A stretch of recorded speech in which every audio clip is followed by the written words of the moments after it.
No change in personal income tax and a fiscal deficit estimated to be 6.9% of the GDP. I'm Barkha Dutt, you're with the Mojo Story, and our special analysis of Nirmala Sitharaman's Union Budget 2022 is about to begin. Let's take you through the key takeaways of this budget. The budget has been described as a blueprint to take India from the country at 75 to India at 100. This period being described as an Amrit Kal phase by the Finance Minister Nirmala Sitharaman. Ms. Sitharaman has announced a fiscal deficit to be estimated for the financial year 2022 to be 6.9% of the GDP. This number is not surprising given the government emphasis on public spending. In fact, the finance minister described public spending to be a key engine for what she hoped would bring in more private investment. In fact, capital expenditure and increased public spending were some of the key highlights of the finance minister's announcements in this union budget. But for those who were looking for big announcements, this was perhaps one, the introduction of a digital rupee. Many people saw this as a recognition of cryptocurrency, coupled with what some are calling a crypto tax, which is a 30% tax that will be imposed on any virtual digital transfer. As we said, the big thrust, of course, of the budget remains on a public spending. But has the budget gone far enough? Many salaried class professionals were looking for some sort of reform in the income tax regime. That has not happened. In fact, the finance minister emphasized instead indirect taxes, pointing to January breaking the record on the collection of GST collections, which he said have been the highest ever since the inception of the GST regime. Let's introduce our panel of experts today as we decode Union Budget 2022. Yamini Aiyer, the president of the Center for Policy Research, is with us. Dr. Sanjaya, who's of course a veteran financial journalist, a commentator, an author, a former advisor to Prime Minister Manmohan Singh, is with us. Govind Ethiraj is with us. He's a senior journalist. He is also among one of our best-known business journalists. Welcome, Govind, to the program. We're joined by Dr. Ashwani Mahajan. Dr. Ashwani Mahajan is the head of the Swadeshi Jagran Manch, emphasizing Swadeshi economics. Was there enough welfareism in the union budget? We will ask him that in a moment from now. And we're also joined by Professor Amit Basole of the Azim Premji University. Welcome, Professor Basole, to the program. Before I bring in first responses, let's take a look at the framework within which this budget was placed. The finance minister argued that there were already signs of a sharp recovery. Instead, she said this budget was a blueprint for taking India from the country at 75 to the country at 100. Listen in. Honorable Speaker, we are marking Azadi Ka Amrit Mahotsav and have entered into Amrit Kal, the 25-year-long lead up to India at 100. Honorable Prime Minister in his Independence Day address had set out the vision for India at 100.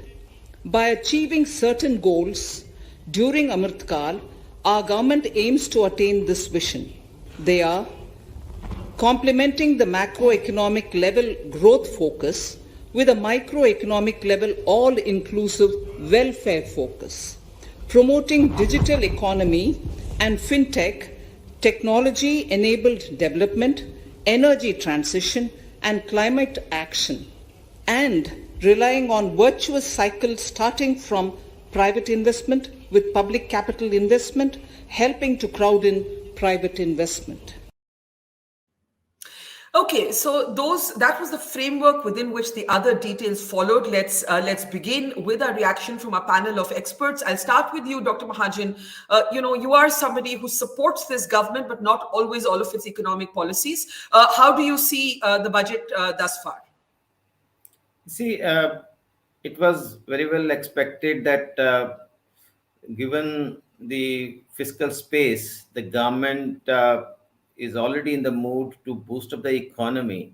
If you look at the economic survey, we find that there was a kind of welfare expenditure for long due to COVID-ridden economy, free ration and expenditure on health and everything, which was announced in the last budget. This budget, as we see in the last 6 months, also there has been a boost to the expenditure and for the boosting of the economy. And this budget is a continuation of that. Look at the capital expenditure growing by 35%. Look at the money being spent on the Gati Shakti scheme. In fact, I would like you to really decipher this Gati Shakti program scheme of Yes, the that is government. that Yeah, is an important point. The Prime Minister's yeah, Gati Shakti program with a key yeah. emphasis on infrastructure, a Yeah, seven-engine yeah, yeah, announcement there. yeah. Yeah. So all that was very well expected, and I think this budget is on the expected lines, giving boost to the economy and trying to fetch the resources from wherever it can, and also to give a direction to the economy. I think this budget can be looked upon from that angle.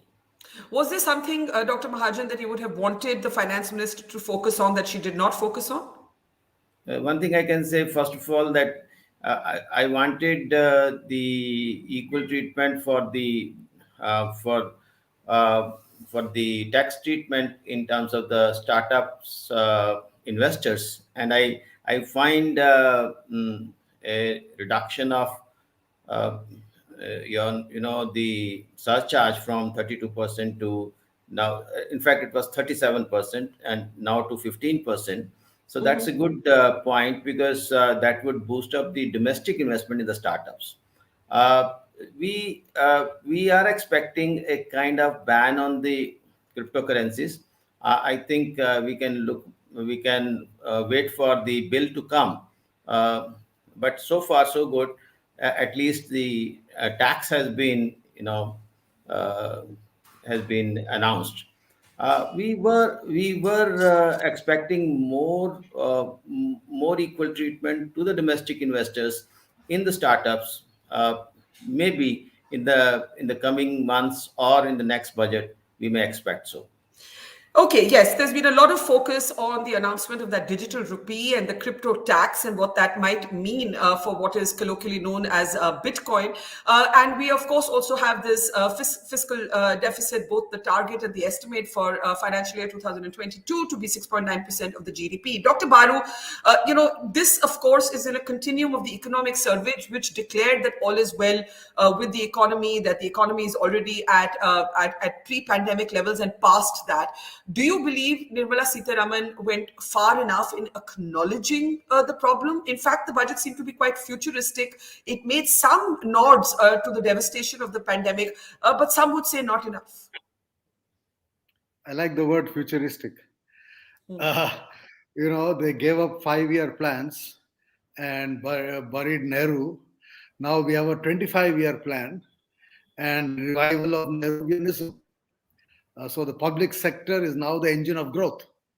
We heard a lovely line in the budget, which took me back to my MA days at the Jawaharlal Nehru University, where Nirmala Sitharaman also studied, a university that the present government has been destroying, where she said public investment will crowd in private investment. I went back to 1950s.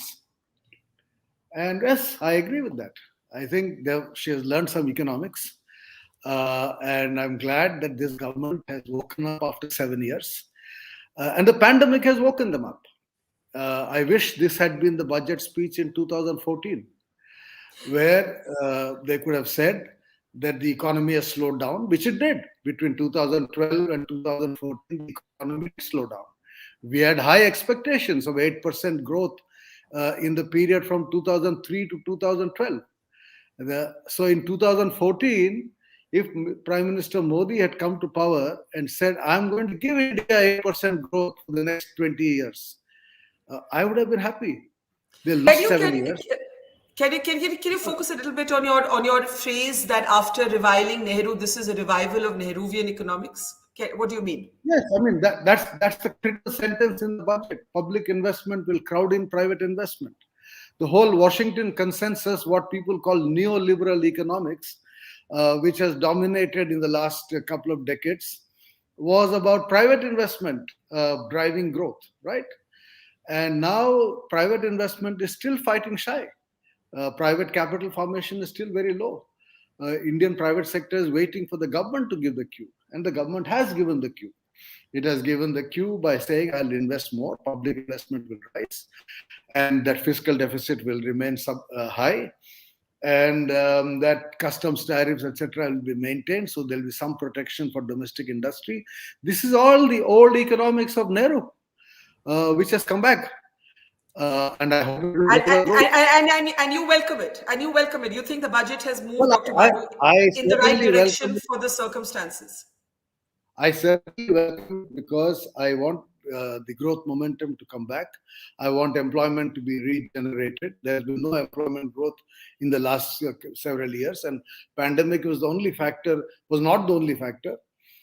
So if government will now get back into the economy and start reviving investment, start spending on infrastructure, generating jobs, good. I'm glad for it. Okay, very interesting. Dr. Baru is praising the budget, but saying that it is a return to a kind of welfareism and a kind of emphasis on government expenditure that is from an old playbook. And I'm sure Ashwani Mahajan will have things to say on that. But let's go around the panel first. Yamini, do you agree? For those who are looking for any big ticket announcement, the real big ticket announcement is the increase in government spending, and some would say the government needs to spend even more for the state of the economy, and that emphasis on the digital rupee. Some disappointment of no change in the income tax regime, at least in the personal income tax regime. Yamini. So clearly, the budget has gone above and beyond Nehruvian planning from 5 years to 25 years. So as we look forward to the Amrit Kal, some elements of what that Amrit Kal vision is are very clearly visible through the budget speech. It appears that Amrit Kal will have a lot of physical infrastructure, good ports, railways, highways, but only 25 kilometers, which is a little bit confusing for me. But a fair amount of physical infrastructure and a lot of virtual infrastructure, including, much to my disappointment, televised learning for children rather than serious investments in education. And that's where the challenge is. So we are clearly the government is clearly presenting a vision of greater public investment in public infrastructure. I have no quibble with that. It is right that more public infrastructure will crowd in private investment. However, there is a time lag for all of this. And right now we are still dealing with a pandemic and a number of critical crises that have emerged out of the pandemic. Number one, we still haven't, even in the short term, been able to address the demand for work.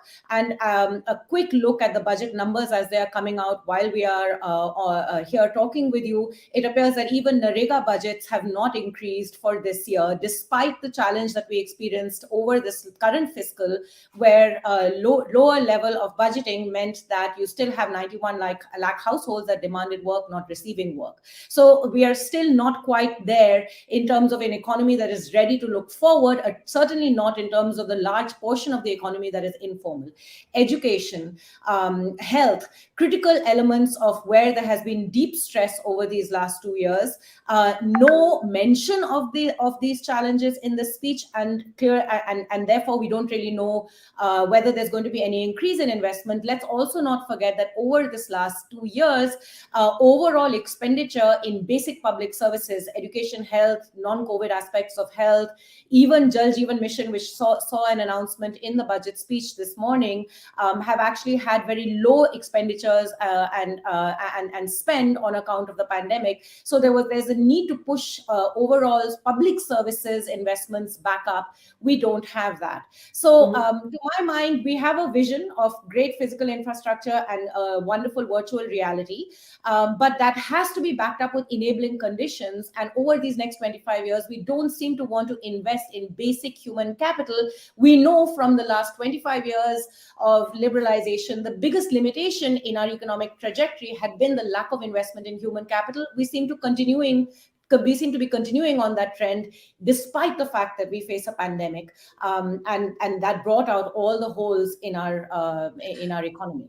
Okay, I just want a brief response from Dr. Ashwani Mahajan on the referencing by our other two panelists on Nehru or Nehruvian economics. Not that the Swadeshi Jagran Manch always agrees with the market emphasis of the government. So go ahead, Dr. Mahajan. Do you see the imprint of Nehru from the 5-year plans to the 25-year plans to the role of the state, as both Dr. Baru and Ms. Aiyer have argued? Ashwani ji?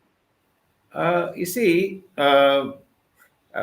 maybe Sanjay Baruji is happy about the statement of the finance minister of public investment crowding in the private investment. He would agree that the Nehruvian economics was about public investment crowding out of the private investments, uh, because those days private investment or private enterprises were not being encouraged. So this is a different time altogether. And but yes, the public investment is very much essential. uh, if if the government is not partnering with the private investment will not come. May it be roads, may it be infrastructure, other kinds of infrastructure. So it is a very right step on the part of the government to spend more. In fact, the last 1 decade, we find the public investment was losing sheen, and Yeah. more and more of we were looking for the private investment, that to the FDI. So at least this budget is not talking about FDI, and looking at the private Interesting. domestic investment crowding Interesting. in with the help Interesting. of. That is certainly a Swadeshi interpretation. And actually, you're right. We didn't hear anything very much about FDI, foreign direct investment. With Govind and Amit's permission, just a brief interjection. Dr. Baru, I'm sure you'll want to jump in there, and then I'll come to both Govind and Amit. Go ahead, Dr. Baru. No, sorry, I didn't have anything to say. I mean, Ashwini ji was not entirely wrong. The real issue is that private investment is not growing. And that is to do with demand. The government of the day, the Modi government, in the last 5 years has given a lot of supply side incentives, reduced tax rates on the corporates, done a lot of things to encourage private investment. But private investment is not growing because demand is not growing. And therefore, now the government has said, and in fact, the other phrase that Nirmala Sitharaman used is public investment will pump prime growth. I mean, these are all phrases from 50 years ago. So you expect public investment now to stimulate private investment. I think the proof of the pudding will be in the pie, which is, will private investment pick up? And I think that is a challenge for the next year. Absolutely. And I think there were a lot of people from the private sector, Govind, who would have wanted to see more sort of market-oriented reforms, a greater liberalization. There was referencing made to the LIC IPO, to reducing compliances, to one-window clearances. There was all of those references by the finance minister. But I think there will be some disappointment. For example, you have industry leaders like Kiran Shaw, who'd call for a capping of corporate tax, who'd call for a raising of tax exemption. None of that actually happened. So, was there enough there to bolster private spending? Firstly, Barkha, thanks for having me on your show. I think this budget leaves out a lot of things which the unsaid is more important than the said. I think the said was fine. It covered a few important points. It talked about big capital expenditure steps. It talks about roads, in keeping with this government's previous position on infrastructure push as a way to drive economic growth. I think on the private sector, Dr. Baru has already touched upon it. I mean, there is a problem of investment. Companies are not investing. They're holding on to cash for various reasons, one of them being that they don't see demand or sufficient demand.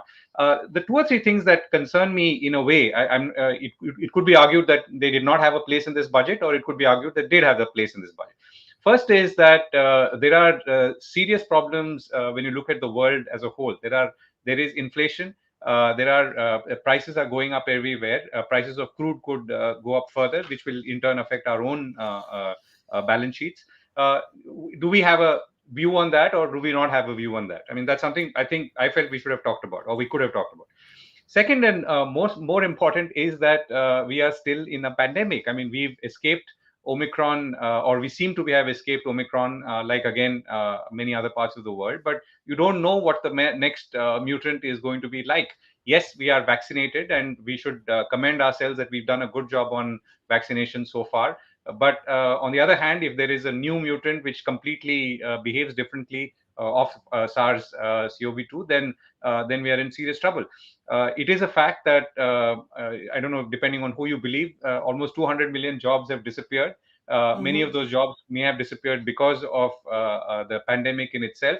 And we need to have a plan on how we would address this or look at it if it happens again, or even if the problems of the past are continue to remain unsolved or unresolved. And that's something I didn't see at all. Linked to that is health. What is our health budget? Is it going up because of this? There is a very good national digital health ecosystem that we've talked about, which talks about linking up health records, which is a great thing.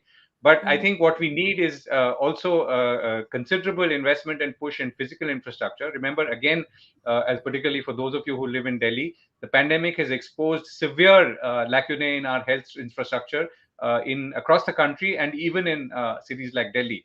You had an oxygen crisis in 2021. You may have a completely different crisis in 2022. So what could that be, and are we prepared is a question to pose.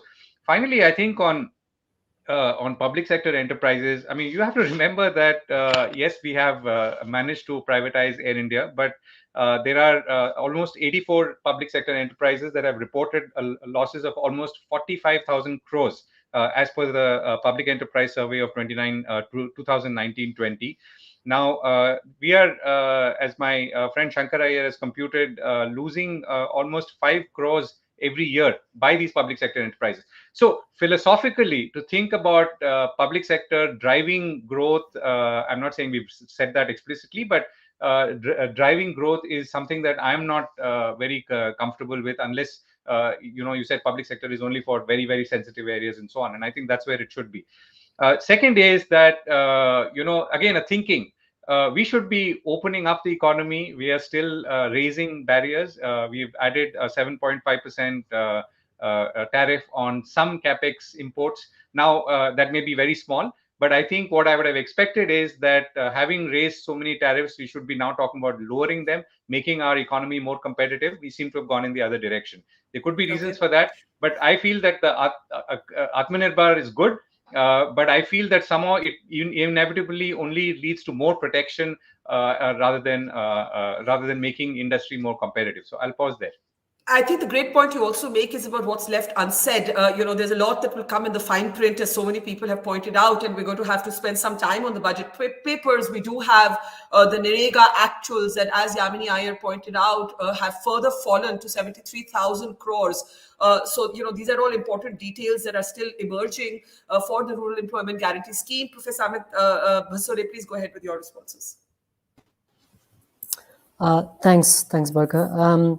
So let me just start by saying that what we heard in the speech, and it's too early because we haven't looked at the documents yet, I got two big picture things from there. Both have been alluded to briefly.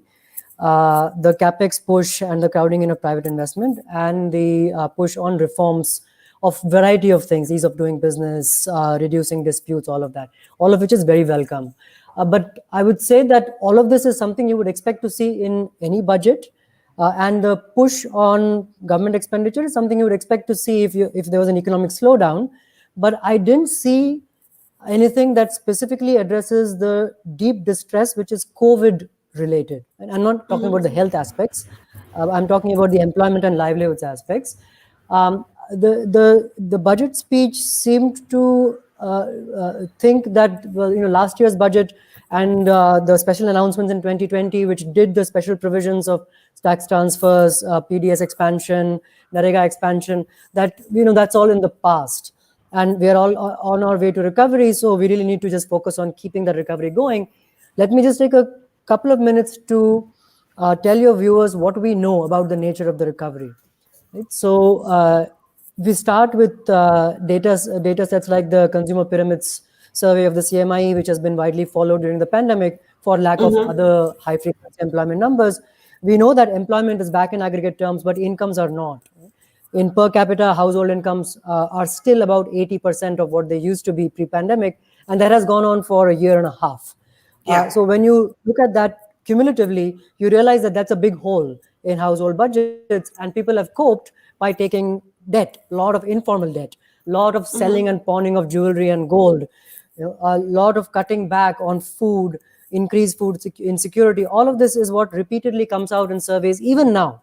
We've just finished a survey in Bangalore among the urban poor in November 2021, and even that is showing us that there is continued distress there. So, Yeah. and the economic survey numbers bear this out. If you look at the, in relation to the pre-pandemic year, where we are in the current financial year. So we skipped the So COVID year because of the base effect. Yeah. We Sorry. find that consumption is still down. Yeah. Go ahead. Complete your point. Yeah, so just to complete my point, consumption is still down in real terms. Government spending has been the key driver, which is good, which is expected.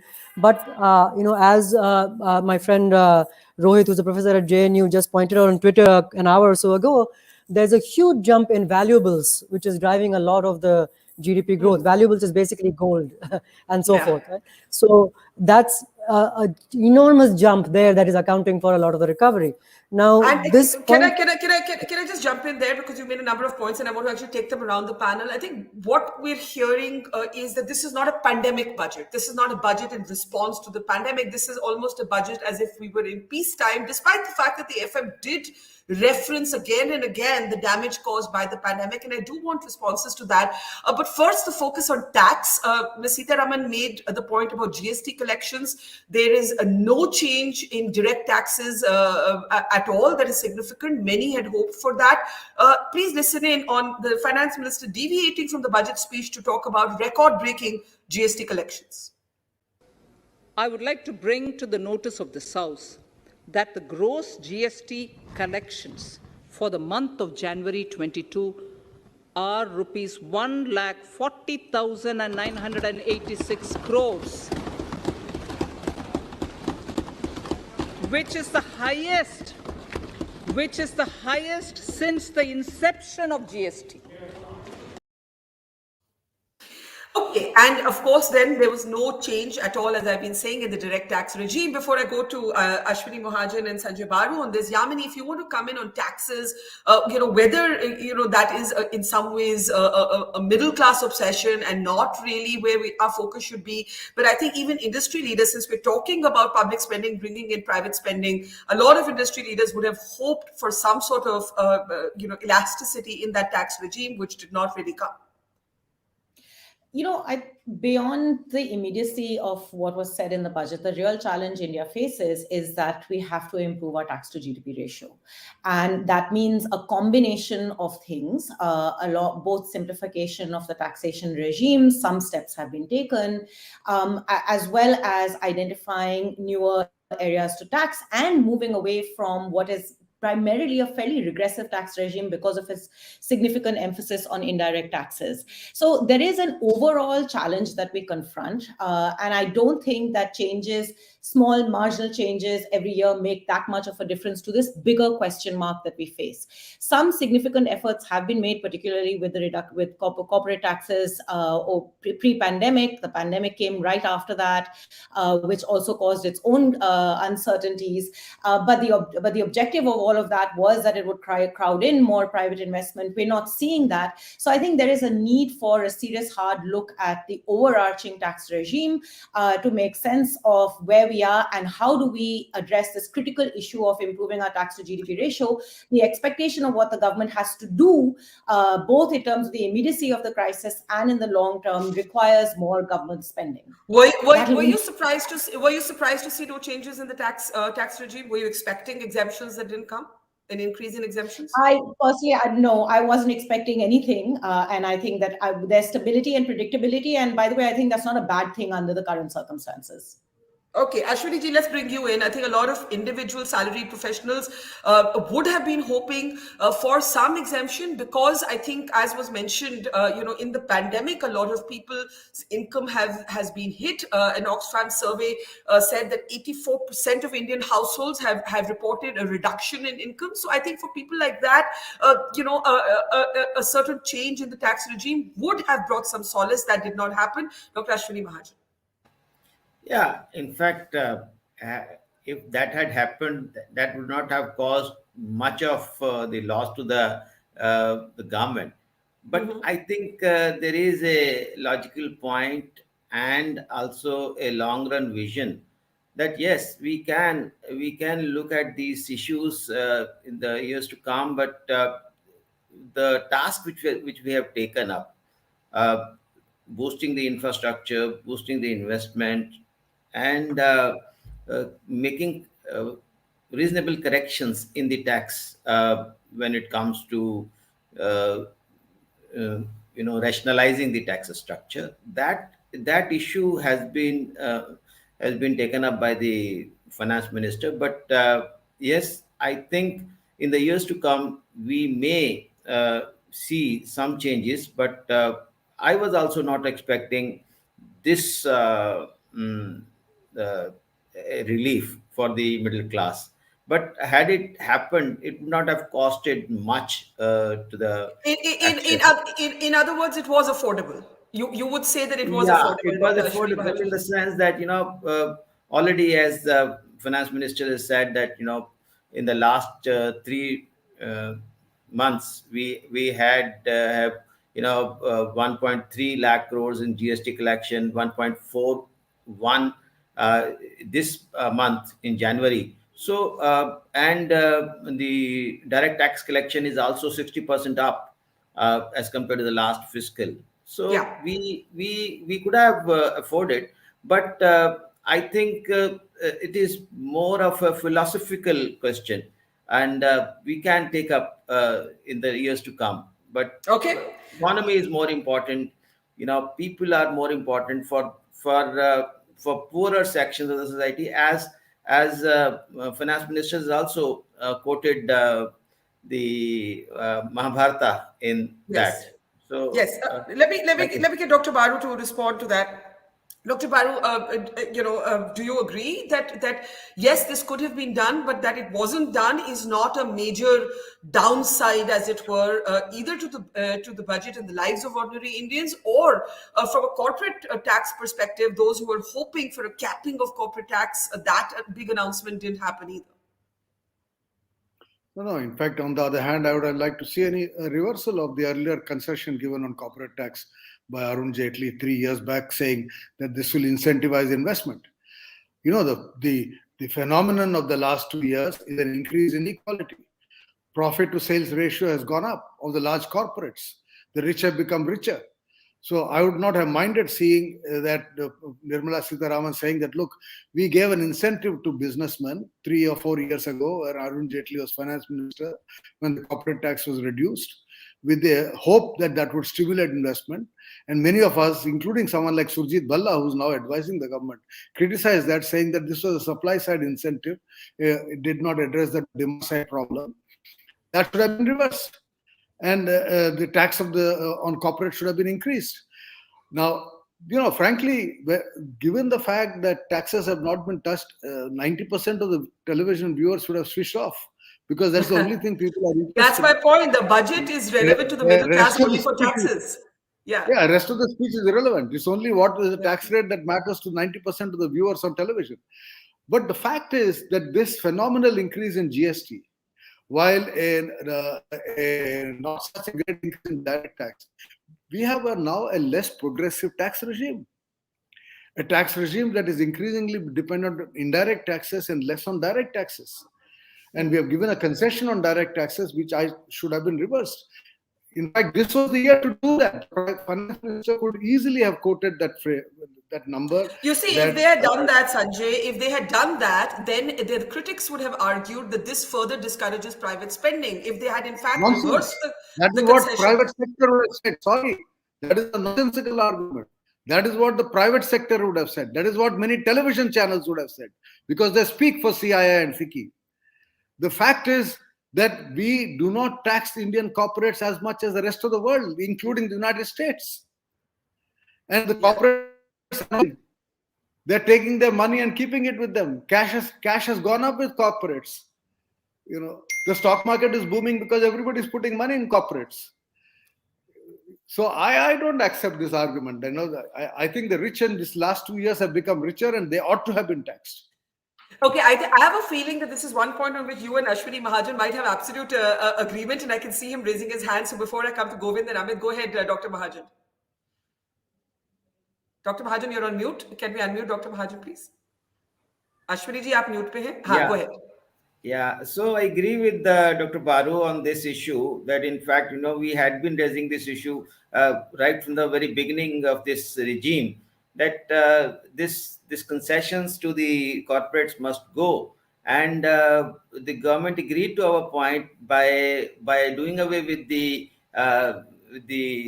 tax concessions and at the same time lowering the tax. So earlier on, it was 22% actual collection and 30% was the rate. So due to the concessions, I fully agree with Dr. Baru on this issue. But what I've said is that the government could have afforded the reduction in the personal income taxes for a little bit to satisfy the middle class. But I think the government is this government I have found to be less populist than the others. Okay, I think it's interesting that on corporate tax there's such a division of views. Dr. Baru and Dr. Mahajan agreeing, at least on corporate tax. Govind, to Sanjay's scathing sort of swipe that TV channels speak for chambers of chambers of commerce. You've been in a business TV channel, so do you take that personally, or do you believe that there is some merit to saying that actually corporate tax should have been? I have been in FICCI myself, so nothing. Yeah, I was just going to say, yeah, that's true. Fair enough. Govind, go ahead. I think arguments on corporate tax are a little more nuanced. I think there is you have to think about the world as a whole. You have to look at what tax rates are elsewhere. You have to look at whether there is sufficient incentive for a company to set up here and manufacture. I mean, if there's no incentive, why should we have production-linked incentives? We have production-linked incentives because we want to make companies sit and manufacture here. Why are we raising tariffs? Because we want to protect companies here. So either remove all protection, all incentives, and then say, then we'll increase tax. It somehow doesn't add up. All I'm saying is that you have to remember that this is a globally competitive marketplace for investment, for capital, and for companies, and particularly if you at this point you want them to come to India. Remember that we are in a very interesting situation. I mean, I'm not saying this again could have been part or should have been part of the budget, but China is losing our investment. Companies are moving their supply chains. Companies are rejigging supply chains for environmental reasons. All this is a huge opportunity for countries like India. So now, and you have to make sure that you have the corporate tax and investment environment is the most competitive. Now, should that be 22% tax or should it be 20%? I'm not getting into that right now. But we have to ensure that this is the most competitive tax environment so that our entrepreneurs can take the best advantage and build enterprises that are truly competitive and world class. So I think if you were to use that as a framework, then I think I would think that our arguments could be a little different. But on the issue of inequality, I think point fully taken. This is a vastly, we are talking about tax rate for those who have incomes.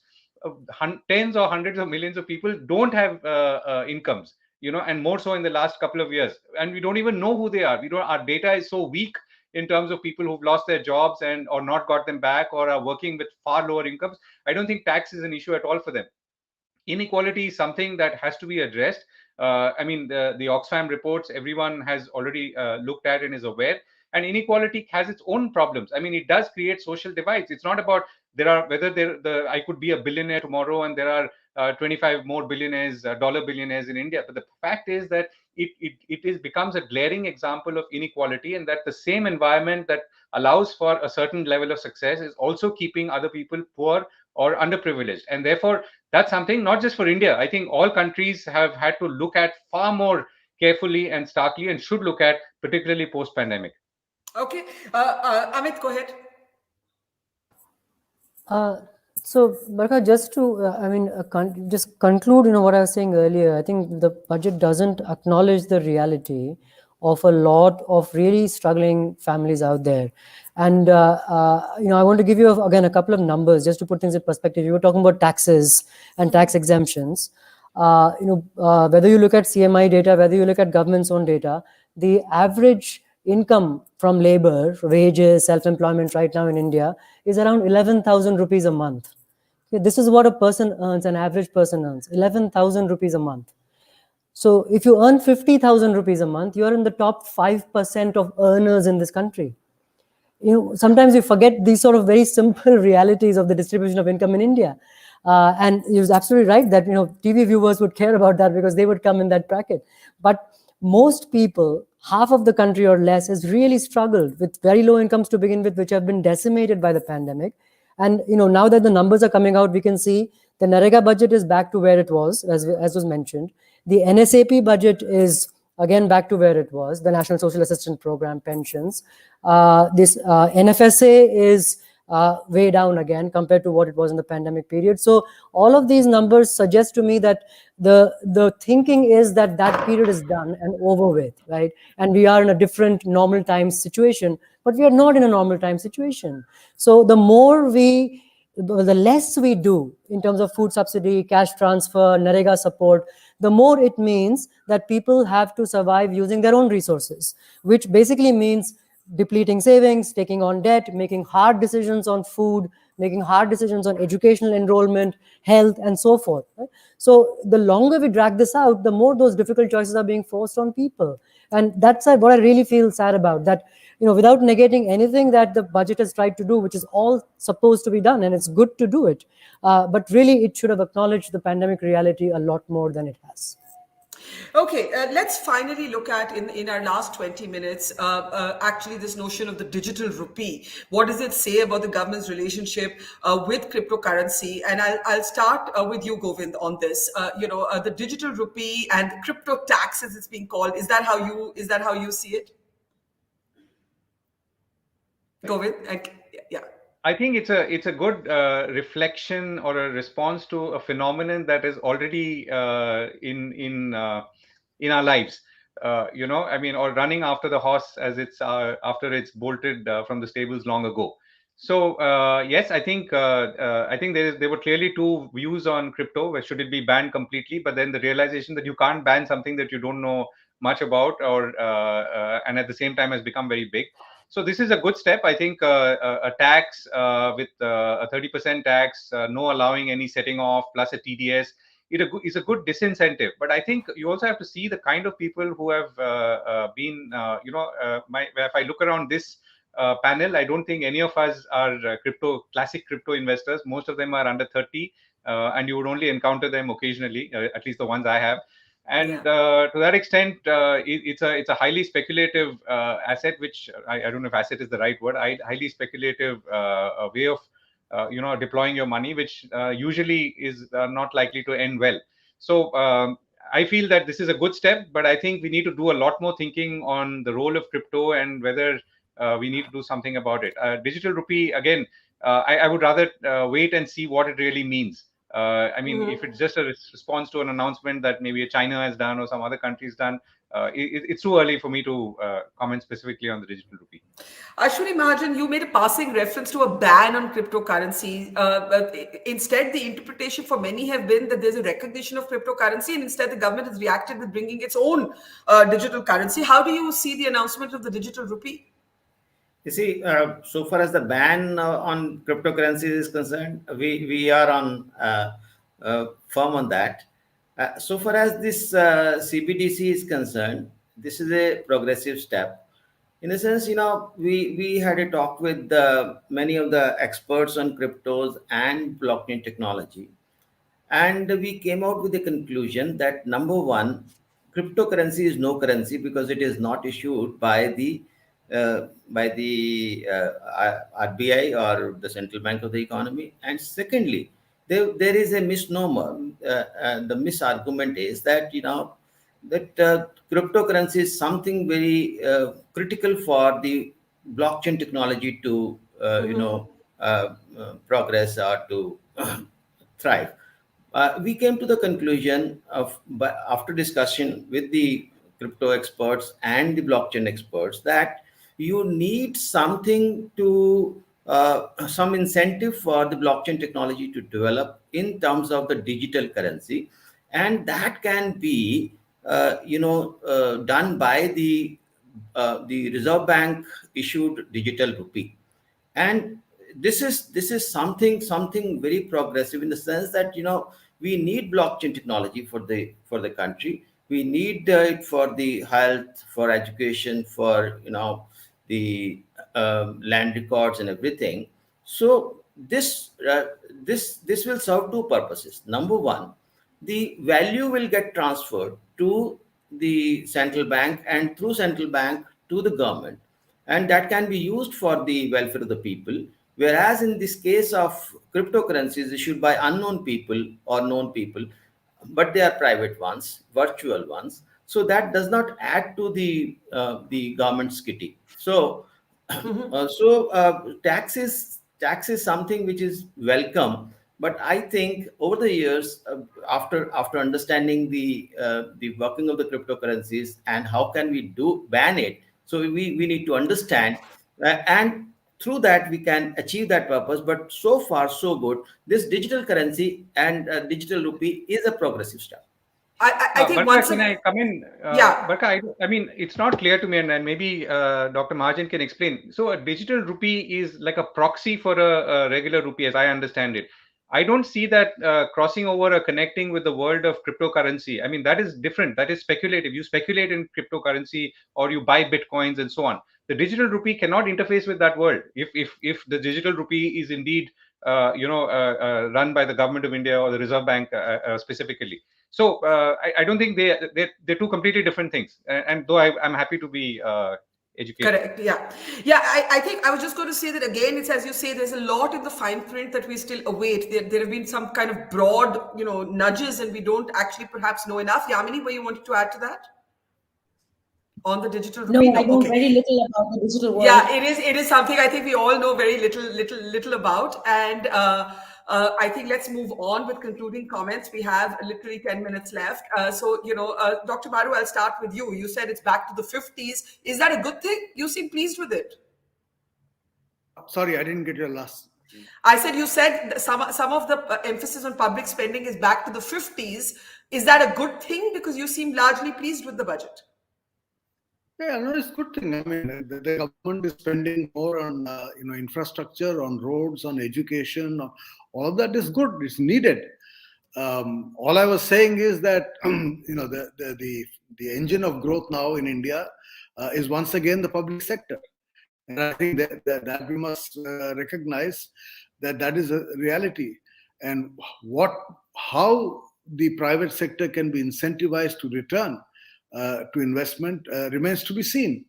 Yesterday, when releasing the economic survey, Sanjaya said that the animal spirits are back because a lot of new startups have come up. Now, I've done some research in the past on small industries in India, and you find when you look at in the MSME sector, a high rate of mortality, high rate of startup, and high rate of death. So when we look at startups today, when you're looking at birth, we had to look also at death, and then look at the net increase. And so I'm waiting to see that data. But that's not an indication of animal spirits. The indication of animal spirits will be when big corporates start greenfield projects, employment is generated, the people getting jobs in the large scale sector. And if that happens as a result of whatever has been done now, good for the country, good for the people. But that needs to happen. Okay, Professor Amit Basole, you've underlined again and again that you do not believe that the residual economic distress, some of it invisible, some of it still to be tabulated of the second and the first waves, has been reflected in this budget. What's the one thing you would have liked to see the finance minister focus on that she did not focus on? The risk of sounding like a broken record, I've been saying this for a long time now. I think keeping up the increased allocation for programs which are safety nets like NFSA, PDS or NREGA is vital for the time being. And I would say that we didn't do enough direct income support either. Our cash transfers into 2020 were among the lowest. So another round of that would have been something that would not have been amiss. And there's been a lot of discussion around an urban version of an employment guarantee program of some kind. Again, it would have been good to see that. I will say, though, that this government has often come out with big announcements, out of the budget cycle, which is good. So as the year goes by, hopefully, seeing high frequency indicators, some of these things might come back. So I'm still hopeful. Okay, Dr. Ashwani Mahajan, if you want to come in on that, and then I'll close with Yamini and Govind. The fact that there isn't enough sort of protection against a damage that is still being understood. For example, the reduction, as Yamini pointed out, in the Narega numbers. We now have some more details coming in. The overall budget of agriculture and allied activities has also dropped from 4.26% of the previous year to 3.84%. Now, of course, the government could argue that the agriculture sector was least hit by the pandemic and the services sector was the worst hit. So that could explain the allocations. But go ahead with your last thoughts, Ashwani ji. You see, Manrega is something which is needed because of the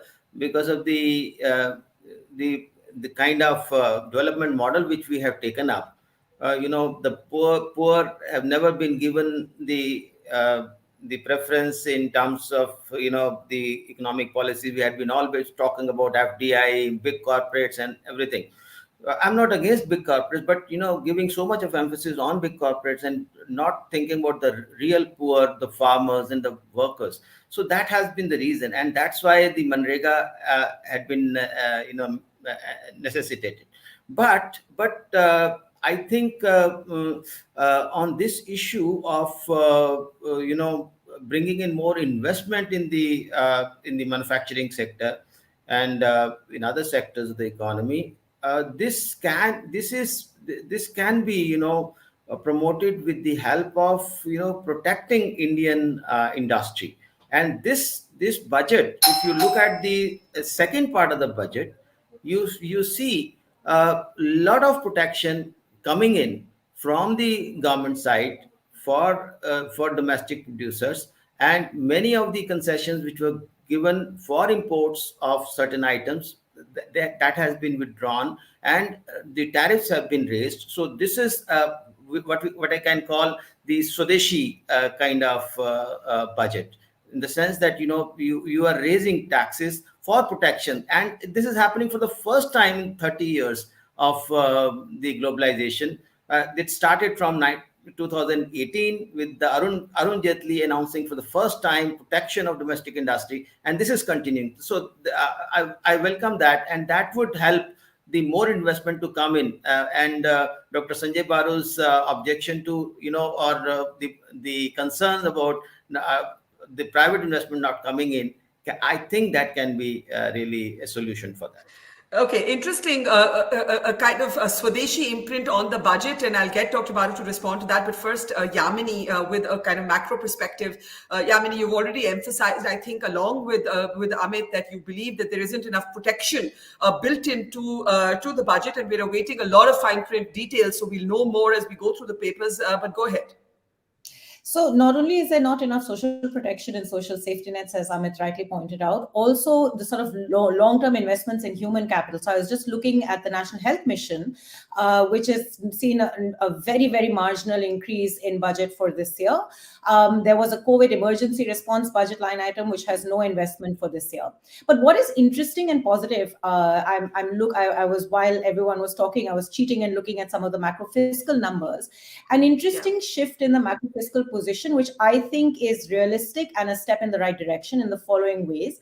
Last year, we had the government had budgeted about 1.75 lakh crores in disinvestment. It's a continuous trend of always imagining that we will be able to disinvest a lot more, and we never did it. It made a big hole in our fiscal math. This year, its budgeted expenditure, BE estimates are nice at 65,000 crores. Still, I think a little too optimistic, but probably more realistic compared to the past. Revenue deficits have dropped. Interestingly, CapEx as a percentage of GDP has gone up from 2.5 2.4% last year, 2.6% in revised estimates to 2.9% this year. In absolute numbers, it's gone up by 35%, as she says in the budget speech, but it's always important to look at it as a percentage of GDP. So I don't know, we'll have to look more closely how much of a difference this is making. But I think these are it's important to be completely transparent about the reality of your macro fiscal position, and we are heading in the right direction. Two more remarks there. The Finance Commission, the 15th Finance Commission table last year had very clearly said that devolution to states would amount to about 41% of the total of the share of the taxes in the divisible pool. Because of the imposition of cesses, this has always been lower. It was about 29% last year. It remains 29% in budgeted expenditures for this year. So that's, again, a very big problem with how the government is viewing federal relations. There was an announcement of 1 lakh crores with conditionalities that would go to states. I don't like conditionalities personally, but I can live with more devolution to states, so I'm happy about that. But transparency and realism in our macro fiscal position is an important positive step forward, and I think the finance minister should be congratulated for that. Okay, Dr. Baru, I'll give you the last word. And something we didn't pick up, apart from, wanting your response on Ashwani ji's description of this as somewhat of a Swadeshi budget, is Govind's point about no response that we know of yet to the rising oil prices globally and what impact that will have, down the line for ordinary Indian households. So just your last thoughts before we say goodbye to all of you and continue our analysis. Dr. Baru. Very quickly, Ashwani ji and I have disagreed on this issue over the last several years. I don't think all the tariff increases since 2014 have actually contributed to an increase in domestic production. What we've actually seen in the last year is a sharp increase in exports because of a sharp increase in imports. I've always argued that the East Asian experience tells us that imports and exports move together. In order to export more, you end up importing more. The two are linked. And that is the experience of all these exporting economies of East Asia. So tariff increases, I don't think, are really helpful. What is in fact regressive is sectoral tariff increase. That is really, you're helping, A, B, and C. And I can tell you again, as someone who's worked in the other side, in FICCI, we used to send memorandums on behalf of chemical industry, on behalf of steel industry, on behalf of this industry, lobbying the government, is pe tariff increase karo, us pe tariff increase karo. And all these businessmen will sidle to politicians and get some tariffs increased. And I think that kind of sectoral tariff increase is not good. I think this is what is called crony capitalism. On your other question about oil prices, etc., I mean, this is big for the economy, which is inflation, partly because of the fiscal strategy used. There are inflationary expectations will remain high, and the economic survey says that the assumption of the government is that oil prices will be in the range of $70 to $75. Right now, it's above $90. What will happen, we don't know. So let's wait and watch, because this is a gamble on oil prices, and oil prices can never be predicted. It can go up, it can go down. Okay, we leave it there in terms of learning a lot from all of you and giving us a lot to chew on. Govind and Amit, Dr. Baru, Dr. Mahajan, Yamini, thank you for your time today. And we're taking all of your points forward into our next hour. So I'm going to say thank you to all of you. If you've just joined us, let's take you through the main points and the main takeaways of the budget. Thanks, guys. And let's bring up the graphics now of the main takeaways of this budget. Nirmala Sitharaman emphasizing there on what she's calling a blueprint at 100, describing it as the Amrit Kal phase, taking the country from India at 75 to India at 100. A big thrust, of course, on increased government spending, and of course, that's leading to an increase in fiscal deficit, which is projected to be at 6.9% of the GDP for financial year 2022, but on track, according to the minister. This follows the economic survey, which is already describing the state of the economy to be past pre-pandemic levels. Capital expenditure expenditure set to go up by 35%.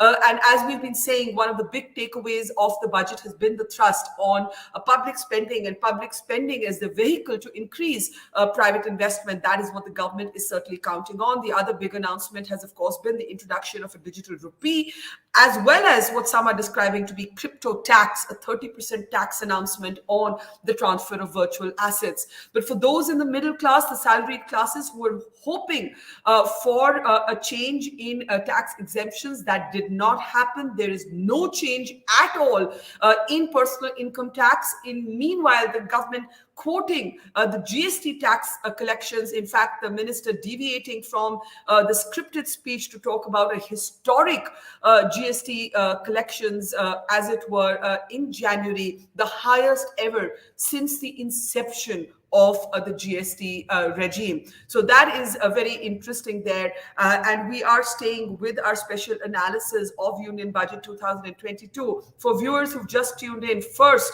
let's take you to what Nirmala Sitharaman said, describing this blueprint as a blueprint that will take India from the country at 75 to India at 100. Listen in. Honorable Speaker, we are marking Azadi Ka Amrit Mahotsav and have entered into Amrit Kal, the 25-year-long lead up to India at 100. Honorable Prime Minister in his Independence Day address had set out the vision for India at 100. By achieving certain goals during Amrit Kal, our government aims to attain this vision.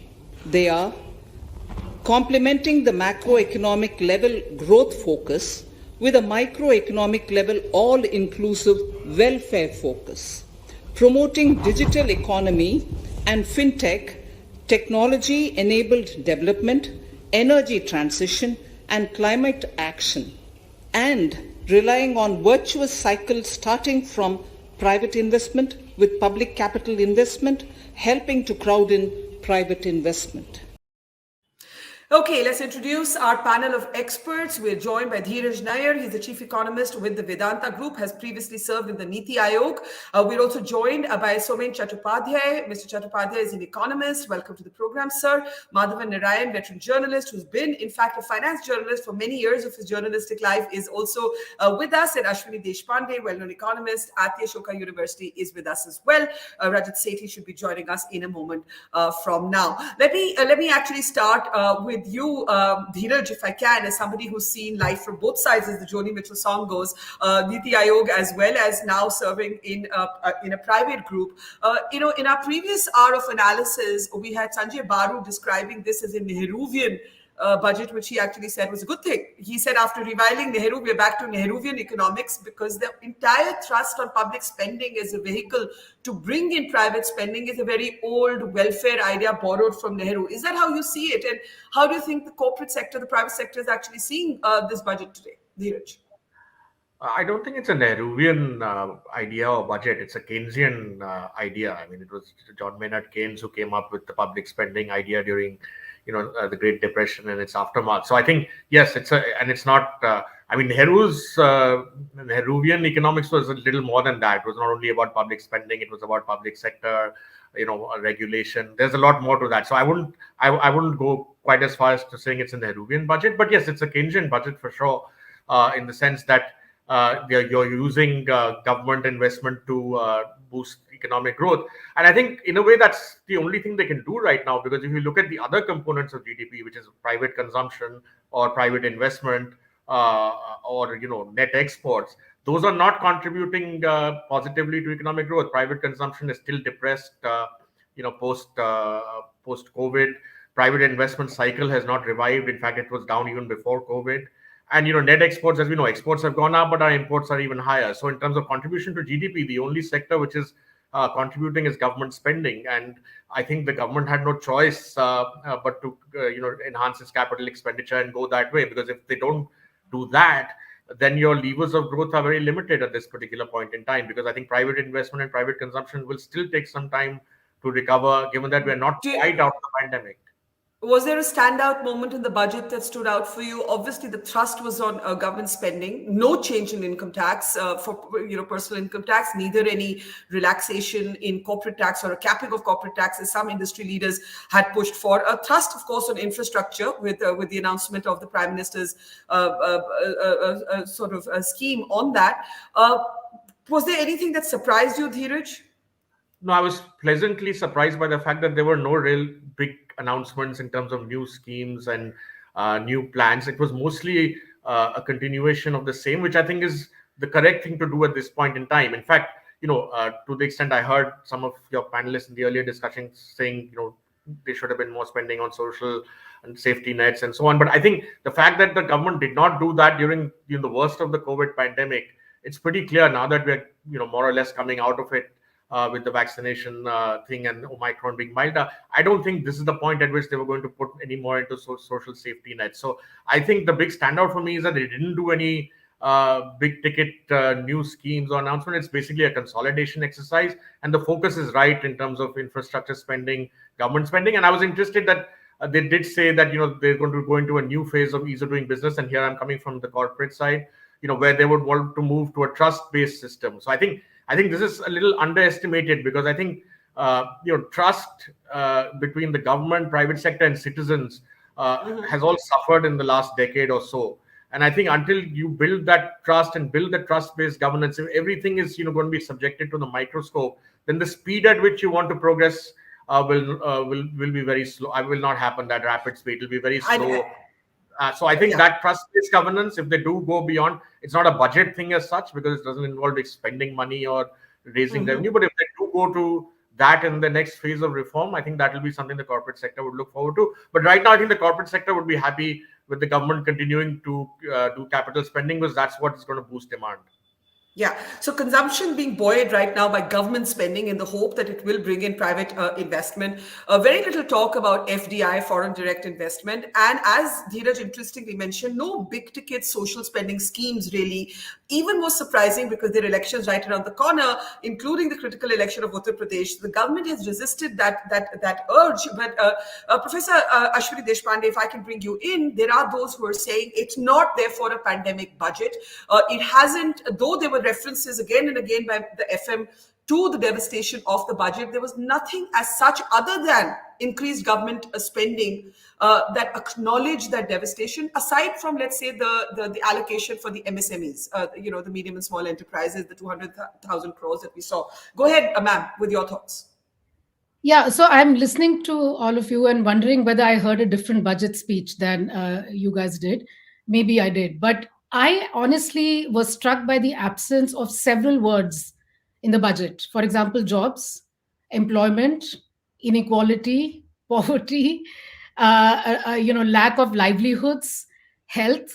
The pandemic is waning, hopefully. Omicron is probably milder, but COVID is nowhere near gone. That's number one. Secondly, the economic devastation of the last 2 years that was unleashed by the pandemic, because of which informal sector workers lost their jobs, MSMEs don't have payroll support. There was absolutely no reference to that. We even forgot that the NREGA by October had run out of money to pay salaries to NREGA workers.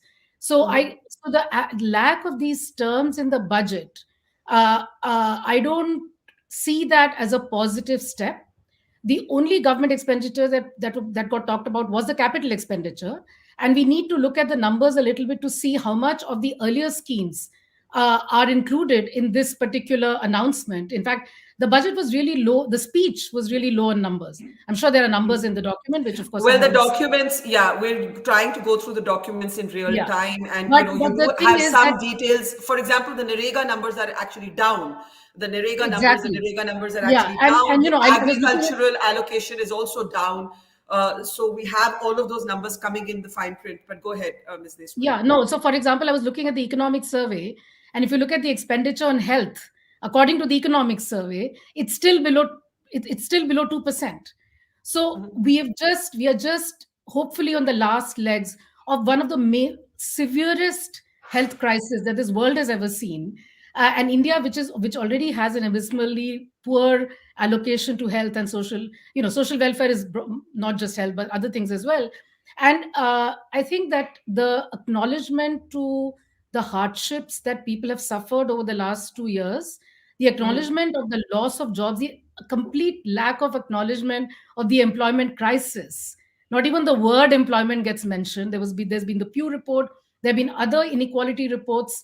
Mention has been made about corporates.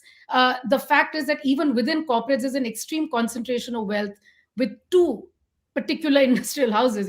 So I think at some point we need to acknowledge these realities. This is not a question of the election or this or that year or any of these. These are just realities in the country, and are we really do we really believe schools have been closed for 2 years? India, I think, is just above Uganda in the world for the number of days of school closure. And the digital divide means that the majority of Indian children have not had formal education for 2 years. So I think there's no harm, absolutely, in recognizing these realities. Not just that there's no harm, I think it's imperative on us to recognize the realities that shape India. Let me bring it to two very different perspectives from Ashwani and Ethiraj. Madhavan, let's bring you in at this point. When we were talking about the economic survey just yesterday, you were on this platform. I think there was some questions raised about how do you reconcile all of the inequality reports with the government's belief that all is well. If 84% of Indian households, for example, have shown reduced income, as the Oxfam Inequality Report talks about, those are salaried classes and even poorer lower income groups, but salaried classes in particular that will be looking, for example, for some exemption in personal income tax. That did not happen. Were you surprised, Madhavan? Yeah, I'm not surprised at all. You see, what is happening is that this government has an ideological belief in what it calls Sabka Saath, Sabka Vikas. But if you look hard, it means that it ideologically does not believe in proactive action for egalitarianization of the society. Let's be very clear. Ashwani, Dr. Ashwani Deshpande talked in a very moral sense about the social inequities and some of the missing numbers. But, I hope I got the name right. But the important point to remember, Barkha, is that this party, if I may use a Hindi slogan, does not believe in Samta. It only believes in Vikas. It believes in development in a sense of growth for all. And whoever wants personal gains out of this development model has to clamber on to a bandwagon driven by high capital expenditure. Even farm allocation is surprisingly very marginally up in this budget, as if to say, I don't expect UP and Punjab farmers to vote for me anyway too close. So let me do a lot of the spending on the industrial demand side. And within that, with a huge bias towards bigger projects like expressways. And even MSMEs, if you look at it, the spending is more in terms of credit guarantees. It is like a backstop. It is not raining money on the MSMEs. So you have to sort of assume that the big money will be spent. The small industries will try to hang to the coattails of that thing, and the working class will be still on the tail. Therefore, there is a certain trickle-down model or a come and join me model, as I call it. So, okay, hang on. The last few words of yours bunched up, but I think that the what I'm hearing you say, the very interesting sentence, that they believe in Vikas but not Samta. And we've got Rajat Sethi, who's of course an advisor to the Manipur Chief Minister, also joining us. But I just want Ethiraj, if you will, to respond to that, and then we'll get Rajat to let me also, okay, complete. Barkha, let me complete by saying I have a minor point to quibble with Ethiraj, who's comes from a family of economists who I've known all, including his late mother, who was a wonderful expert on rural development, who passed away recently. This is my chance to pay my tribute to her. The important point to note is that although the budget may be more Keynesian than Nehruvian in the sense technically interpreted by Ethiraj, the point is that the PLI scheme, on which much has been talked about, 6 million new jobs coming, essentially is nothing but Bombay plan for the 21st century. Bombay plan, which Nehru has been much lauded or criticized for, depending on which side you're on. Okay. So there is a certain commanding heights syndrome, because in India, there is another saying that in the long run, we are all Keynesians now. So, okay. or we are all Keynesians now. Yeah. So I have to quibble on that. But having said that, let me say that the MSME bias is more apparent than real, and farmers have been virtually given only tokenist benefits, and there has been no proactive engagement on equality. Okay, I'll get Dheeraj to briefly respond, and then we'll get Rajat Sethi and Professor Somin Chattopadhyay. Dheeraj, go ahead. So my view is that we are too much we've always been a slice of cake rather than size of cake economy. So we all would rather talk about the slice before the size, and frankly that's been our problem, that we talk about slices without growing our size enough. So we have how many, I mean, again, there are so many sectors: agriculture, health, education. I agree, all of them could do with more money. Similarly, roads, highways, but the government only has a certain amount of resources, and it will not have more resources until we grow faster. So I think the emphasis at this point has to be on growth. The size of the cake is as important as the slice, because without the size growing, you're not going to be able to do very much in terms of inequality. Sure, you can pull down the rich and wealthy, and like we were in the past, everybody becomes poorer, but you're not all going to become richer by doing that. So I still think, and I disagree that this government doesn't care for the poorest sections. I think in terms of delivery of public services, including the ongoing Nal Jal program, which is taking tap water to homes, whether it's the LPG cylinder, the benefits have actually, in the first term of Mr. Modi, when I did work in the government, I saw those numbers. They have reached the poor and those who deserve them much more than before, partly because of technology, of course. But I think the intent in terms of delivering what are not only public goods but private goods to the poorer sections of society. I mean, water may be a public good in a sense, but private goods has been there. So I think, I mean, what do you, I mean, in terms of addressing inequality, I mean, short of saying that you tax the rich at 70% and transfer it to the poor, which we've done before at 90%, in Indira Gandhi's time, it didn't lead us anywhere. So I think the inequality, I'm not saying that inequality is not important, but how you approach it is important. So I think until we get growth going again, and we do have enough welfare schemes running well to ensure, some amount of the basic needs are the people more than before. Well, one thing I will say is, one, of course, the budget documents are still to be read by all of us, and there'll be a lot more in the fine print. But secondly, this government is also known to make some of its big ticket announcements off the budget, if they're not necessarily made in the budget. So I first wouldn't be so convinced that you will not see more announcements from the government in the run-up to the elections. As they say, watch this space. Secondly, Rajat, we had Dr. Ashwani Mahajan on the platform earlier, and he said he thought this was a Swadeshi budget, which I found quite interesting, the emphasis on welfareism. Ms. Deshpande says that she heard a completely different budget. So as always, people look at it through their own politics and their own ideological frameworks. Go ahead. To me, it seems a very cautious, sturdy budget, if I may use that word. It seems just a sturdy, consolidating budget, not a budget that's a pandemic budget, not a budget that's a reform-oriented budget, just a very careful budget. That's the adjective I'd use. Madhavan's disagreeing with me completely. What's the word you'd use, Rajat? I think it's a growth budget. It's a budget which lays the building blocks, the foundation for an economy where the world is looking up to. India just doesn't have India's own aspirations to lift. It has to lift the aspirations of the whole world. And marching on from a 9% growth this year to 8.5, and then sustaining the momentum.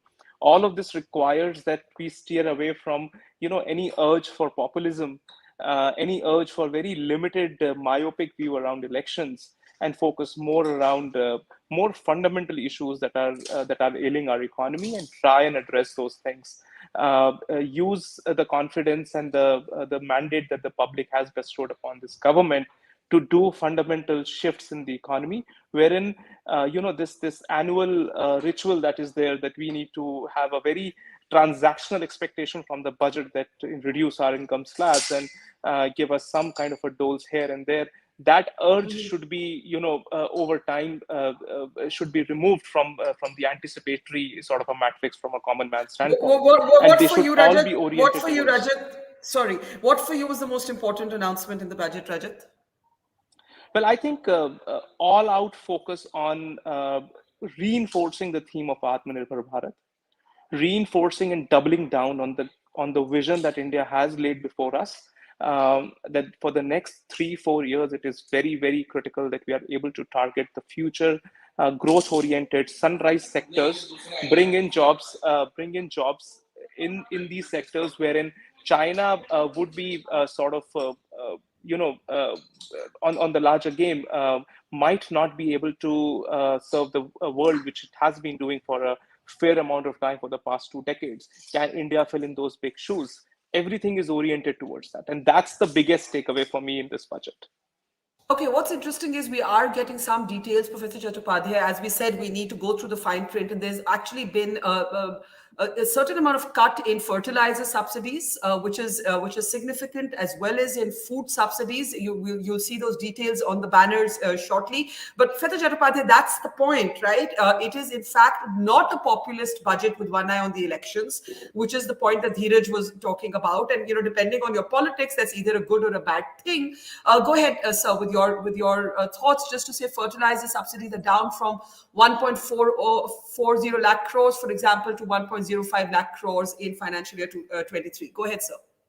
Yeah, in order to situate the agriculture sector and what has happened with the fertilizer subsidy, you have to understand the larger picture. I mean, the larger picture has already been well explained by the fellow panelists. But what is important here, that how we are going to achieve growth. There is a tremendous boost to the private sector. I heard the FM saying PPP and the multiplier quite a good number of times in a speech. And how the private sector is given a boost through PPP, that is a supply side measure, as well as through a tremendous increase in the capital expenditure, which is going to be financed by the increased momentum in the tax revenue. Now, within it, if you look at the growth, you will see that the empowerment of the people is not featuring. You see, the capital expenditure will definitely create employment opportunities. But as Ashwani pointed out, that our expenditure on education and health will be possibly maintained now. And our education budget is not yet very clear. But the thrust is very clear that education, broadly defined, is being reoriented towards skill. So the job market is a very important parameter, is a very important pillar for the sustainability of growth, which is equitable. Now, in that fertilizer subsidy in agriculture, I won't be able to comment on agriculture because I generally focus on the social sector and the macroeconomic stability. But the overall point is very clear. The raise tax and raise capital expenditure, and that is expected to percolate down. But what is not going to happen, that the inequality is likely to get worsened. We have not done enough for the plight of the people afflicted during the pandemic, pandemic period. Yeah. Okay. Let me take this back to Madhavan. Madhavan, when I said that this is a kind of conservative, sturdy budget, and by conservative, I don't mean conservative as in right of center economics, but conservative as a characteristic of low risk, cautious, government spending oriented budget. You were disagreeing quite vehemently. Absolutely. Why is that? I'm glad you noticed me, Barkha. The point is that this is actually a visionary budget. Let me agree with Rajat Sethi, which I often don't, which is that actually this budget is an excellent blueprint for a very futuristic economy. On everything from drones to multimodal transport to Vande Bharat trains. It has a very China syndrome to it. We want to be the next China. We're not going to be left behind. Let's catch up with them, kind of a thing. But China has had a communist history in which there's been an intervention towards the bottom of the society. Even recently, the Chinese government cracked down on big tech, which are companies. Now, that kind of thing is not happening here. Having said that, let me also say that this is a visionaries budget because some of the aspects, including urban planning. By visionary, do you mean it as a compliment, or do you mean that it's a budget, or do you mean that it's a budget for another time, not for this time? No. Let me explain. It needs some nuances. It's visionary because I've also been a technology correspondent. I've been watching the fourth industrial revolution. So there's a huge amount of spending towards emerging opportunities, which I regard as positive, very big positive, because you always catch the next bus. You don't look for the last bus. That way it's visionary. The other thing of spending a lot to improve manufacturing jobs or infrastructure is also very good. But where it might falter is let me draw my cricketing analogy, which I always do. It's a stroke-filled budget trying for big swipes on the onside in the hope that there will be no one at mid-on to catch you or mid-wicket to catch you. Inflation and oil prices are a very big threat. So if the big way to look at it is, it's strong on vision, maybe it's faulty on sight, which means that you may not be looking at a fielder lurking there at a high oil prices. And let me also bring in one thing which most panelists don't seem to have ignored, which is the sovereign green bond proposal, which means that, like you mentioned, FDI is not hot on this. First of all, a lot of FDI is raining on the unicorns. So we already are looking good on the FDI side in some ways. But on the infrastructure side, on the environmental side, this unicorn kind of startup investments won't be good enough. For that, the sovereign green bond seems like a good idea, but I don't know who will be buying the bond because at what rate? There may be cheap Japanese money or Abu Dhabi money waiting to come into India here. Maybe there is a Dr. S. Jaishankar angle to this whole budget that we might have missed. But as Jairam Ramesh pointed out, you can't be talking of a climate action and environmentally sustainable budget while talking about linking rivers, which environmentalists don't like. Sure, so sure. Now, let me just jump in here. One of the things. Let me just say one point, Barkha, which is my key takeaway today, which is that this is a political risk for the government, because if the spending is so huge on the demand side, and if they're going to go into an election year in 2024, the gap between the spending and inflation might be such that it might be a danger politically for this government.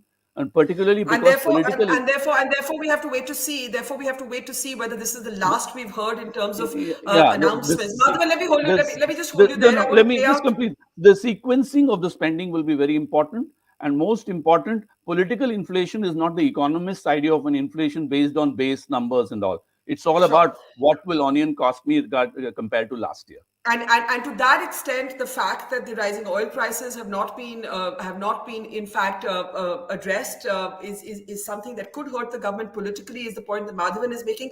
Two excerpts I want to play out from Nirmala Sitharaman's speech, and then we can get responses to it. One, the recognition of a digital rupee. What does that actually mean for cryptocurrency and so-called crypto tax? Listen. Introduction of a central bank digital currency will give a big boost to digital economy. Digital currency will also lead to a more efficient and cheaper currency management system. It is therefore proposed to introduce digital rupee using blockchain and other technologies to be issued by the Reserve Bank of India starting 2022 and 23. The magnitude and frequency of these transactions have made it imperative to provide for a specific tax regime. Accordingly, for the taxation of virtual digital assets, I propose to provide that any income from transfer of any virtual digital asset shall be taxed at the rate of 30%, 30%. Okay, so a crypto tax was the one sort of talking point of the budget. And the other talking point, of course, was the FM's emphasis on the GST collections, while there was no change at all in the personal tax slab. So listen in on that, and then we can get all of you to react. I would like to bring to the notice of this House that the gross GST collections for the month of January 22 are rupees 1,40,986 crores, which is the highest since the inception of GST. Okay, so there we've got Rajat back with us, but I just want to go to Ethiraj first. We are seeing now some details that are coming in. One is a reduction in various subsidies. Fertilizer as well as petroleum subsidies is now confirmed is at 5,813 crores, and it was at 6,517 crores. Sorry, I'm reading off the column because these are documents that we're still going through. Ethiraj, is that surprising given what's happening with oil prices? That the government would dare to reduce subsidies is actually quite an intriguing idea in this season of elections. I mean, I say dare only in a political context, not in any other context. I don't think so, again, because a large part of the petroleum prices are now deregulated. except for the LPG subsidy, which goes to targeted households. The rest of the prices are deregulated. I think the risk in terms of oil price, I mean, I really don't know what the budget could have done apart from mentioning it in words in terms of oil prices. The risk really is that if oil prices go to 100 and above, which could happen, is that it'll put pressure on inflation on the one side, yes, but on taxes, because the government has been mopping up a lot of revenue because of its the taxation on petroleum products, right? So either they'll have to cut those taxes, or they'll have to let retail prices of petrol and diesel hit the roof. So I think that may cause them a problem on the revenue side as well, apart from the inflation side, if oil prices do go up. But I don't see any. I mean, I think given the deregulation, I don't see petroleum subsidies in particular to be a very big item anymore. Raju, do you want to add to that? I think that's a fair point. One that is not as political a hot potato issue as it once used to be, given the deregulation. And secondly, that the increased spending, has to be adjusted somewhere in the books. I think is what Ethiraj is saying. And then I'll come to Ashwani. Go ahead, Raju. Right. So the only thing that could have been done on oil, on petrol and diesel, essentially should have been reflected in excise duty. Given that the government of India had recently reduced it by ₹10 for diesel and 5 for petrol, they have already incurred a net loss to the exchequer to the tune of 35,000 crores. Now, I don't see within such a short span, government was expected to further reduce it. And therefore, as per our expectations, things did not change on the excise duty structure-wise side. So don't just go by the subsidies. These subsidies are on very small, petroleum products which are used for certain industries, etc., and certain subsidies are earmarked for that. So that's a very different sort of a topic, a budgetary item, which we should not read too much into.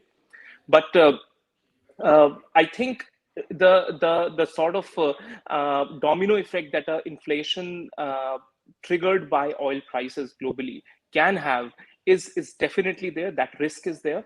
The bigger risk that is there is globally we are seeing that there is a spurt of inflation, unprecedented level, which we haven't seen for the past several decades. And I think this is where, along with this, there will be sort of tightening by the Fed. The government would really want that there is no taper tantrum happening in our economy. They would do everything to avoid it, and therefore, risking too much by following a very consumption-driven budget-making exercise, they could have risked a similar kind of a rapid escalation in the inflation numbers, and that would have further costed the poor. So they have been very careful not to go. Not to be super sort of, populist driven. Given that there are, I agree. any election will fall into I that agree. gap. So, I agree, and that's one of the comments that I actually made. That it's intriguing that kind of populism has in fact been avoided with elections. Just not even 10 days away, the beginning of the next round of elections. Ashwani Deshpande, go ahead, ma'am. Sorry, you're on mute, ma'am. Yeah, go ahead. Go ahead. So just a couple of things, Dheeraj made a reference to the size versus the slice issue, and Madhavan talked about a sort of a moral treatise on inequality. I just want to highlight that, of course, the size is very important, and we have to recognize that in the last 2 years, the actual size of the cake has shrunk. So it's not just about slices of the cake, but the size itself. There have been various estimates. One is 20 lakh crores. There could be other estimates, but the pandemic has reduced the size of the cake, one. Secondly, the relationship between growth and inequality is not one way. Societies with high inequality also have lower rates of growth. So even if we didn't care about inequality for any other reason, even if we were only focused on growth, we still have to care about inequality. And finally, the fact that GST tax revenues went up, and in fact, our tax collection overall went up, meant that the government actually has the fiscal space to, in fact, boost the demand side. This budget is a very supply side kind of a budget. Even as Madhavan pointed out to the MSMEs, the support is in the form of credit, not in the form of payroll support, for example, which could have been given. Now, I don't see why all of these measures have to be seen as some harking back to some bad old days of the Hindu rate of growth or socialism.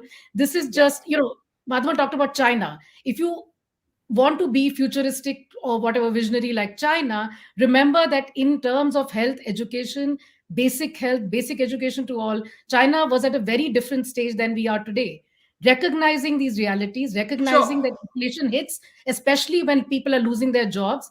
I don't see what's regressive or what's, So for you, using a for you bad there word, isn't using a for bad you word there means isn't enough for you there isn't enough focus on social spending is basically, income especially support. given Yeah, the pandemic, income jobs. support. Professor I agree. Chattopadhyay, if you'd like, yeah, sorry, ma'am, No, complete I'm your saying that point. I agree about the point about just pushing consumption without a corresponding increase in Yeah. production. That can cause a problem, that can increase imports, that can further boost inflation. But why not focus on job creation? Okay. I just don't see why not. Fair enough. Professor Chattopadhyay, if you'd like to add to that, sir. Yeah, I think what I wanted to say that the lower strata of the income, I don't see how they are going to gain from this growth triggered by capital expenditure. See, the multiplier effect will work, but only to an extent. The people who are at the lower strata of the society, they need to gain in the process, but we are not spending enough on basically maintaining the same spending on the employment guarantee scheme. So the basic education, basic health, I mean the social capital, I mean the human capital empowered growth, that is not coming. I mean, since independence, we have had physical investment driven growth, and that has a problem. So we are achieving growth, and GDP is a misleading representation of the plight of the people who are at the down of the society, almost the down product of the society. Okay, so let me get Rajat, Dheeraj, and Madhavan, and then we do have to close. Rajat, to you, you said that the government has managed to steer clear of populism, and I would agree with you on that. But to the point that it's futuristic without acknowledging the present, and the present is a country coming out of the shadows of a pandemic, where, as all the inequality reports point to, the ordinary Indian is in debt, has sold gold, has sold land. I've personally met hundreds, if not thousands, of such families over the last 2 years. That this budget doesn't speak to them. What do you say to that critique? Well, let's look at the counterfactual. What would have the government done to sort of assuage or fill the gap that was there? Ma'am was suggesting that we should have perhaps given some payroll-based allowances and did a monthly sort of a cash transfer. Every industry would have come up with it because everybody has suffered. There are hardly any, barring a few super top corporates who are there whose wealth has theoretically increased just by the account of market capitalization. Other than that, everybody has suffered.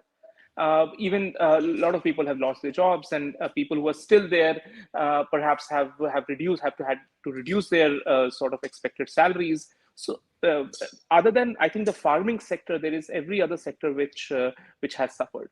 What could the government do in the limited fiscal elbow room that it had? I don't think much could have been done. You might criticize the ECLGS, the credit scheme for MSME, but look at the uptake. Look at the interest that the MSME has shown. It has 100% subscription. And that is why it has been not just doubled, it has been increased manyfold. Now it is to the tune of, I suppose, 1 lakh crore. So it's not like there aren't any takers and government isn't cognizant of it. But it's just that given that the overall exercise of budget making is to steer the ship in stable waters. That is most important. You go on increasing your fiscal deficit, you will have larger macro issues. Then who's going to address that? The government is ultimately responsible for even that macro stability. So we need to account for everything. Yeah, and I just want to say more fine print details are emerging. The spending has increased marginally, I would argue, in education and health, but it has increased. Subsidies in fertilizers and petroleum are down, but education has gone up from 88,000 crores to over 1 lakh crores. That is the education spending. And similarly, there's an increase in health spending. Madhavan, you said that the government has taken a political risk. What might that risk be defined by you as? Let me first of all mention inflation, because I've already mentioned earlier in yesterday's program also. My idea of political inflation is qualitatively different from the economist's idea of inflation, which is just a number. Politically, people feel the heat even if their incomes have gone up, because they are used to seeing a certain budget. So this budget, because already economists, I've been watching some other show, commodity prices are going up. If oil prices go up, there is a certain clear and present danger of an across-the-board knock-on effect on things like your staples, like your food grains or onion and all. The other thing I want to say is that MNREGA, Dheeraj talked about slice and size. And one of the important things is the UPA government had brought in MNREGA as a safety net so that the size part of the thing can be matched by a safety net, if not a slice. So the slice, so that safety net mechanism is slightly under threat right now. We can argue about health and education expenditure, which look good in numbers, but as a percentage of GDP, that's very small. So that leaves us essentially with schemes like tap water, which has got about 60,000 crores, and affordable housing or something which has got 48,000 crores. If these expenditures by proxy play the role of an MNREGA, then the government is on safe ground. If not, in the absence of large-scale rural spending by farmers or a real payroll kind of effect, there is a certain risk where jobs may not be growing fast. On the other hand, commodities might have a knock-on effect on inflation, which will have a social and ergo a political outcome. This is I've deliberately presented a balanced picture. If tap water and affordable housing and some of the expressways create sufficient jobs to make up for the lack of safety net in the form of MNREGA, or can even take some of the cushioning of can cushion some of the oil price impact, then this government is on safe ground. But as Rajat Sethi himself acknowledges, there is certainly an inflation risk. No, I mean the economic survey underlines the risk of inflation. So that is obviously something the government is cognizant of, and that's an interesting argument by you, Madhavan, that has it actually steered the ship in a direction that will avert those high winds. Dheeraj, last word to you. We didn't speak too much about income tax and no change in personal income tax. If you just want to come in on that with a closing comment, Dheeraj. No, I think again the fact that taxes should not be tinkered around with in every budget. So I think I'm quite okay, either raising them or putting more surcharges or reducing them a little, changing slabs. I think none of these things one should look forward to in the budget. I think good budgets should leave these alone. I think tax horizon should be at least 5-10 years before you start tinkering with them again. So I think I'm okay. I'm okay on the tax side. Inflation is always a risk. In fact, my hypothesis, a lot of people think the UPA 2 lost very badly because of the corruption. I think they lost very badly because of the runaway inflation. So I think this government will be very acutely aware of inflation and the risks it poses. Nobody can deny that. But at the end of the day, when we talk about jobs, when you talk about revival of the economy, where are jobs going to come from? The government, at the end of the day, government spending is only 13% of India's GDP, right? So even if the government was to spend 1 or 2% more, let its fiscal deficit go to 8 or 9, it's not going to make a big dent, and it may pose inflation risks on the other hand. So if you have a pandemic-like shock when your GDP collapses by 7% or 23% in the quarter, no government in the world can mitigate its full impact, right? So I think we have to also be realistic about that. And I think the focus should be indeed on jobs, not safety net. And jobs will only come with private investment ultimately, right? Whose government is not going to create jobs. Government jobs are falling. So I agree, it cannot be only 1 or 2 big business houses. It has to be a broad-based recovery. But I think capital spending and crowding in private investment is the right strategy to create jobs, which I still believe is the central challenge, much more than safety nets. Because safety nets can take you a year. Well, I think jobs, this economy is not going to go anywhere. So I think in terms of generating productive jobs, the government is in the right direction. I was just going to say that the Bihar protests bring home the fact that the despair for a job is actually at the heart of everything, including social order. And those pictures are a reminder of where the youth of the country and why they're so still invested in a sarkari naukri as a vehicle for their future. So in some ways, we are, in fact, whatever word you use for it, back to the role of the state, and that is interesting for all the sort of market liberalizers. We are at the moment emerging from the shadows of a pandemic, looking at public spending as a way to buoy consumption, invite private investment, and lots of choppy waters to avert, including, as our panelists have reminded us, the rising oil prices and, of course, the emphasis that could consequences that could mean for inflation. Thanking our panel, Dheeraj, Rajat, to Professor Deshpande, Professor Chattopadhyay, and Madhavan. Thank you. There's a lot more to unpack in the days to come as we go through the fine print. I'm sure we'll know a lot more and have a more informed conversation. But in the meantime, for your first reactions, thank you very much and see you soon. Goodbye. It's great to see you here. Thank you for watching our work. If you haven't subscribed yet, don't forget to click the bell icon and subscribe to Mojo Story and support independent, robust journalism.